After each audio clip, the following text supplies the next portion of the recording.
En fait, à la base, il y avait une envie, l'envie de faire quelque chose autour du cinéma à Béjaïa. Parce qu'à l'origine, il y avait une dynamique, fin des années 80, 89, 90, il y avait une dynamique. Cette dynamique était portée par une dynamique nationale qui était née après les événements d'octobre 88, l'ouverture, les associations, les partis politiques. Et puis il y avait le comité lycéen, moi j'étais lycéen avec beaucoup d'autres amis. On était dans la coordination des comités des lycées de Béjaïa. Et on faisait un peu de politique, on faisait des choses et tout, et on faisait un ciné-club, ici même dans cette salle, 89-90. Et puis par la suite, 90, c'est l'année du bac, on s'est éparpillé un peu. Et les années 90 étaient ce qu'elles étaient en Algérie. Les années 2000, les choses commençaient à s'apaiser un peu et nous, on commençait un peu à sortir la tête de l'eau et on voulait reprendre un peu avec la tradition de la culture, de l'activité culturelle et tout naturellement, on s'est dirigé vers le cinéma parce qu'on avait déjà un lien avec le cinéma. Et après, bien sûr, il faut savoir qu'entre 2000 et 2003, il y avait deux, trois événements importants en Algérie sur le plan culturel. Le premier, c'était le millénaire d'Alger en 2000 et le deuxième c'était 2003, l'année de l'Algérie en France. Ces deux événements, gros événements, avaient donné la possibilité à des productions cinématographiques de se faire. Et ces productions ont ramené des jeunes qui n'étaient pas visibles ni connus dans le milieu du cinéma, mais qui avaient une envie de cinéma. Et cette envie est née aussi parce qu'il fallait aussi sortir la tête de l'eau. Et puis ça c'était perceptible et on s'est dit comment est-ce qu'on peut capter cette énergie. On s'est dit ce serait bien de créer une association, Projecteur, et de relancer le ciné-club. Comme ça on va ressusciter l'envie d'aller dans une salle de cinéma et par la suite on va en quelque sorte créer la demande de voir des films. Projecteur qui a un cinéma, on s'est rencontrés, on a commencé à réfléchir à ce qu'on pouvait faire ensemble. Et ça a donné les rencontres cinématographiques de Béjaïa en 2003. Juillet 2003, c'était la première édition. Ça a duré 3 ou 4 ans et ça a enclenché une dynamique. Oui, à mon avis, c'est devenu un événement important déjà parce que ça suscite de l'intérêt et les gens viennent à Béjaïa pour voir des films et viennent à Béjaïa pour parler cinéma.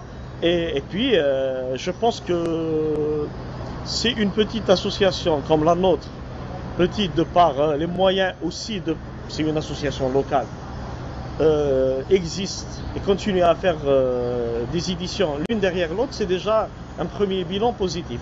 Maintenant, après, par la suite, il faudrait peut-être prolonger un peu le bilan et s'inscrire plutôt dans la perspective. Les perspectives, c'est de faire de cette manifestation une manifestation pérenne, définitive.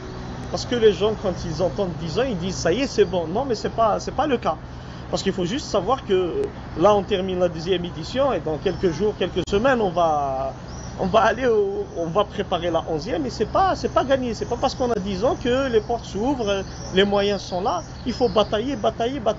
Il faut peut-être que cette manifestation puisse avoir les moyens d'exister sans pour autant être phagocytée par une institution, sans pour autant être obligée d'être institutionnalisée. C'est-à-dire maintenir le cachet associatif, maintenir le cachet société civile et avoir les moyens de faire cette manifestation. C'est important de dire ça parce que il ne faut pas se dire que parce que c'est une association qu'elle doit se débrouiller, non, mais il faudrait regarder à l'impact des rencontres. Je vais vous dire quelque chose que peut-être en tant que président d'association, je n'ai pas le droit de dire, mais on est fragile. On est fragile, on peut pas. C'est-à-dire aujourd'hui, nous faisons exactement ce que nous pouvons réussir. C'est tout. C'est-à-dire des projections, des rencontres débats et un atelier de réécriture de scénarios. Si on était un peu plus fort, avec un peu plus de moyens, plus de possibilités d'avoir par exemple des permanents dans une association qui organise un événement comme ça à 100% de bénévoles, c'est quand même quelque chose d'assez étonnant. Voilà, si on avait ces moyens, on serait parti sur d'autres pistes. Ce vivier de bénévoles vient de la société. civile, j'allais dire, mais pas forcément cinéma. Pas forcément cinéma. Parce qu'il faut savoir que, oui, c'est vrai que nous avons un ciné-club ici, dans cette salle. C'est vrai qu'il y a un autre ciné-club organisé par une autre association ici, qui s'appelle Cinéma et Mémoire, certes. Mais c'est pas pour autant qu'il y a une pratique d'aller dans une salle de cinéma pour voir des films au ciné-club et tout. Ces jeunes qui viennent travailler sur les rencontres lancent un message important à mon avis. Celui de dire que on veut s'épanouir, on veut donner un sens à notre vie et ça passe par l'organisation d'une manifestation et la maîtrise de cette organisation. On veut montrer ce qu'on vaut. Après, c'est à nous en tant qu'association, mais aussi c'est à la société civile de se battre pour qu'il y ait un réel épanouissement de toute cette volonté.